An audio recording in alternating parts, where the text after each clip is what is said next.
Standard 15 is how physical systems affect human systems. Earth's physical landscapes are wide-ranging and very diverse. Climates vary, soil types vary, vegetation varies, and topography varies across the planet. Humans are remarkably resourceful and ingenious in the way they can modify the physical environment from which they come and use it to their best ability. Some physical environments are suitable for agriculture and housing construction and are accessible in many ways. However, some physical environments are harsh and make life a bit of a challenge for people who live in there. In this slide, we see two pictures, both from the Central Plains of the United States. The top picture shows farmers and their horses and plows on the Great Plains, a rich agricultural region in this country. The picture at the bottom is during a wild dust storm on the Great Plains. As a result of overcultivation, which is a human activity, and drought conditions, mostly a natural phenomenon, but one that can be exacerbated by human action, the topsoil was exposed, dried up, and blew away, causing widespread devastation, crop loss, human starvation, and mass migration. The degradation during the Dust Bowl years is considered one of the United States' worst environmental tragedies. Here in slide 2, we see a physical map of the United States showing topography, highlands, lowlands, and large bodies of water. Note that in much of the eastern portion of the country, elevation is low, with little topographical relief, and soils are generally very good, which makes agricultural potential high. But again, as we saw in the previous slide, human activity can alter a landscape and render a once productive area a literal dust bowl.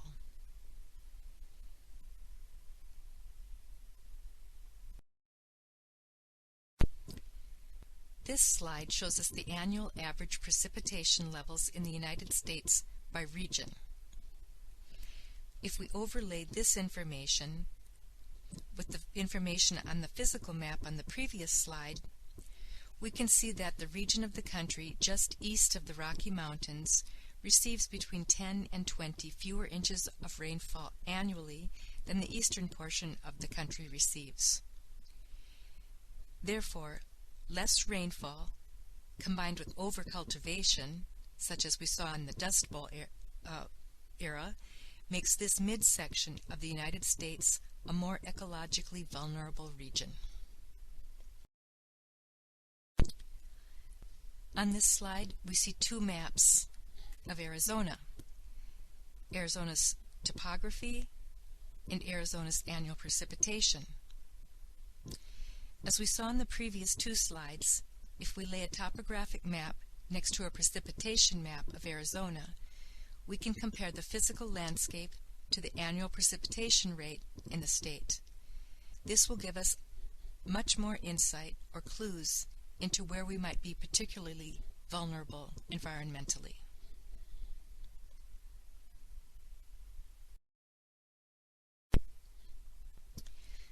How do people organize their space to take advantage of the opportunities offered by the natural environment? Good soil, abundant precipitation, moderate climate, and so on.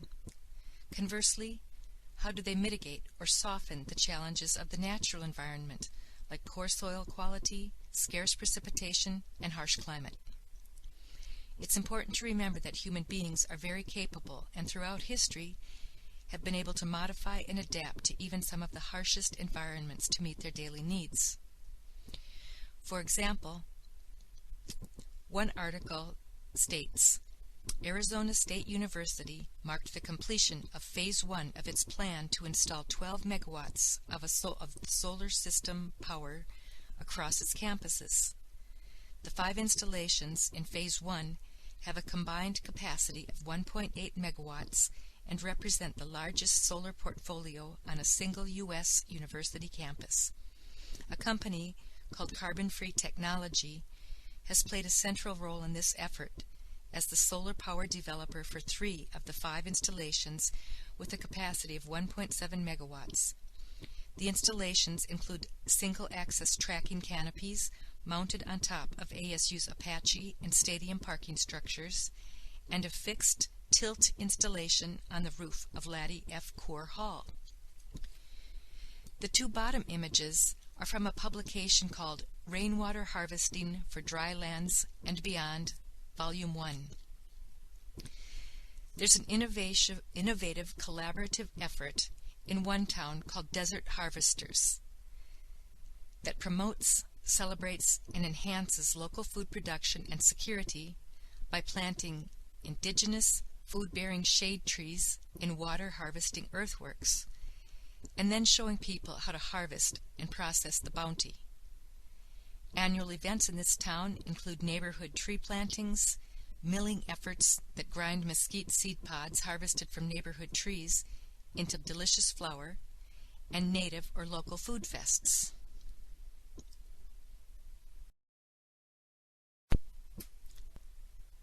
Again, we can ask the question, how do humans mitigate some of the harsher characteristics of the physical environment to serve their needs and make their physical locale livable?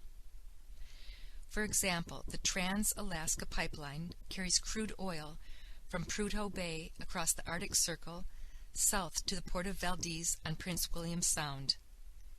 The 800-mile route crosses 3 major mountain ranges, permafrost, and earthquake-prone zones, and hundreds of rivers and streams. During construction, thousands of workers transformed Fairbanks near the route's midpoint from a sleepy outpost into a booming frontier town.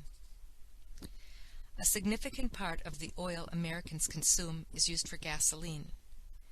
With the number of vehicles on the road continuing to increase, are Americans making any progress in consuming gasoline more efficiently?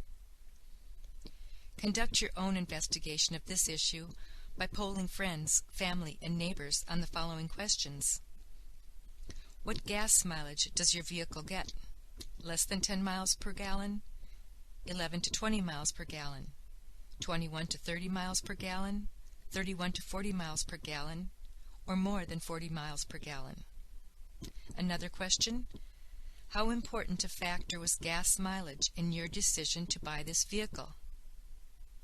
Group the answers on a scale from 1, not important at all, to 5, the most important factor.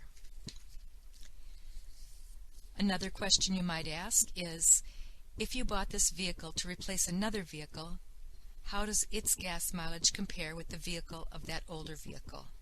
Better, about the same, or worse?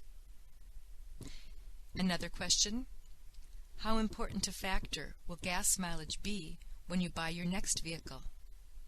Again, group the answers on a scale from 1, not important at all, to 5, the most important factor. And finally ask, in the past 6 months, have you cut down on the amount of driving you do in order to save gasoline? Each student in class should poll at least 3 persons on these questions. Tally the results obtained by the entire class, and then create a graph for each question showing the results. Post the graphs side by side and analyze them as a class. What do they tell you about Americans' gasoline consumption habits?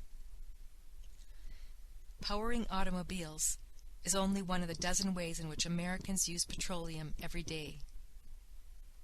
In your class, conduct an investigation to find as many daily uses of petroleum and petroleum-based products as you can. Then use this information to create an exhibit entitled Daily Life in the Age of Petroleum. The exhibit can include examples of petroleum-based objects, photographs of daily activities that require petroleum, a schedule of a typical person showing the many times during the day in which that person uses a petroleum-based product, a photograph of store shelving showing a variety of petroleum-based products, and so on.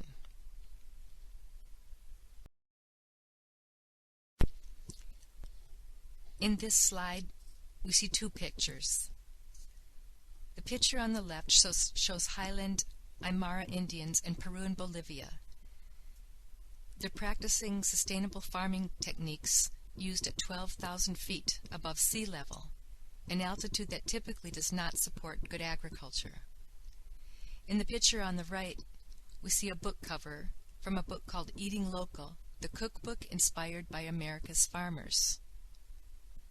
Think about where your food comes from. Do you eat local? Do you buy at farmers markets in your town or city? Do your potatoes come from Peru? Do they come from the Netherlands? Try to trace your food and see where it comes from. How far do your apples have to travel before they get to your grocery store and then to your table?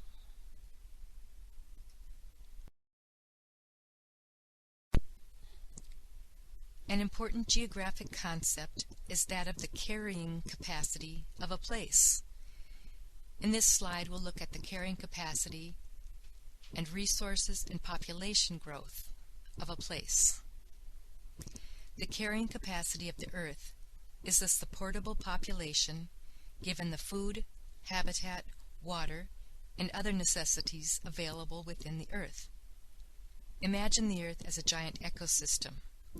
The carrying capacity of the earth is the carrying capacity of the earth's ecosystem, or the natural resources needed to sustain the same standard of living. There are many factors that need to be taken into account when estimating the carrying capacity of earth, such as medical care. One of the biggest problems in the increase of our ecological footprint is population growth. When there are more mouths to feed, you need more food, more air, more sunlight, more water, and more everything. So the question of the carrying capacity of the earth becomes, how many people can the earth actually support and sustain? The problem is that Earth's total area of biologically productive land and fresh water sources, i.e. the carrying capacity of the earth, is finite. These resources need to be shared among a growing population. In some countries, an average person uses a lot more of Earth's natural resources than others. Usually, the more developed a country is, the more resources its people use. What's the human population carrying capacity?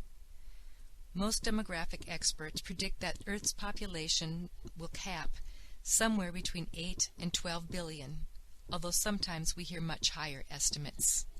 What do you think?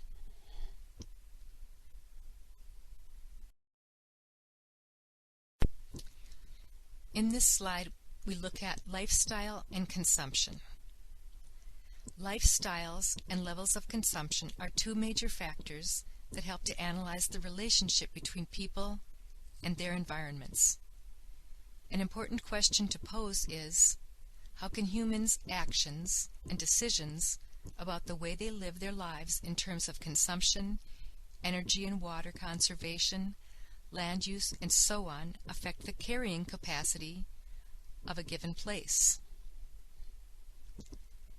The average American wastes more than half a pound of food every day. That's 29 million tons of food waste every year.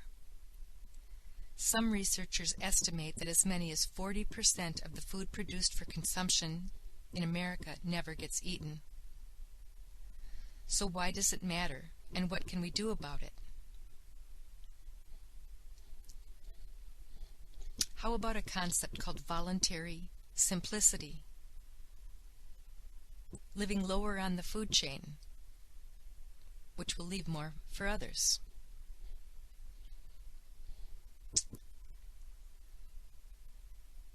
The top photo in this slide shows food waste. The bottom picture shows a photo of a man and a boy working with a CSA, a community-supported agriculture program. CSA refers to a model of farming in which farmers sell harvest shares, like vegetables, flowers, meat, and so on, directly to people in the local community. It was adopted in America from Japanese and European models, largely as a response to the disappearance of the small farm. CSAs represent a shared commitment. Shareholders commit to the farm for the season, providing farmers with a secure customer base and farmers commit to doing their best to provide shareholders with high-quality, nutritious food. The direct connection between farmer and consumers bypasses middlemen, such as marketers, long-distance shippers, and so on. And this benefits the farmer by increasing farm revenue, benefits the environment by decreasing packaging and pollution, and benefits consumers by providing fresh, high-quality produce at competitive prices.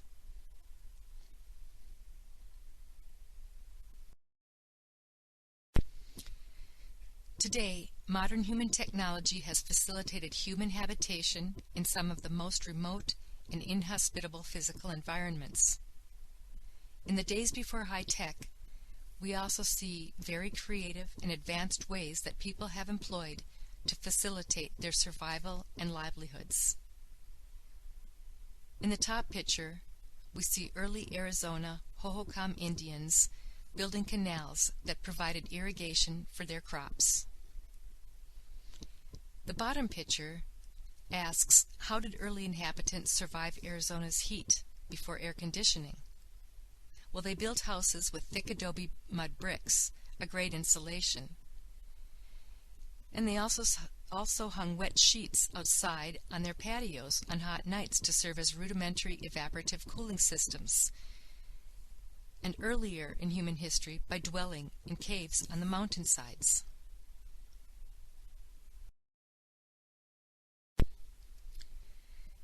The use of technology to overcome physical impediments to human activity can also have wide-ranging and sometimes unexpected consequences. For instance, the attempt to control rivers by building dams and dredging waterways to prevent destructive and life-threatening floods can also lead to diminished soil replenishment, increased water salinity, reduced flow of sediment to oceans, and increased riverbank erosion. In this slide, we see pictures of the devastation wrought by Hurricane Katrina in 2005. In addition to carrying capacity limitations, the physical environment often imposes significant costs on human society. Natural hazards are defined as processes or events in the physical environment that are not caused by humans, but whose consequences can be harmful to humans. They cost the United States billions of dollars each year. Hurricanes, earthquakes, tornadoes, volcanoes, storms, floods, forest fires, and insect infestations are events that are not preventable and whose precise location, timing, and magnitude are not predictable. Their negative consequences can be reduced by understanding the potential vulnerability of different groups of people and by implementing a variety of strategies such as improved building design, land use regulation, warning systems, and public education. Whether the issue is the mitigation of a natural hazard or recognition of carrying capacity, students need to understand the characteristics and spatial properties of the physical environment. It is essential that they be able to translate an understanding of the physical processes and patterns that shape Earth's surface into a picture of that surface as a potential home for people. That home can only hold so many people or be used only in certain ways without incurring costs. Judgment as to the acceptability of those costs requires an understanding of environmental opportunities and constraints.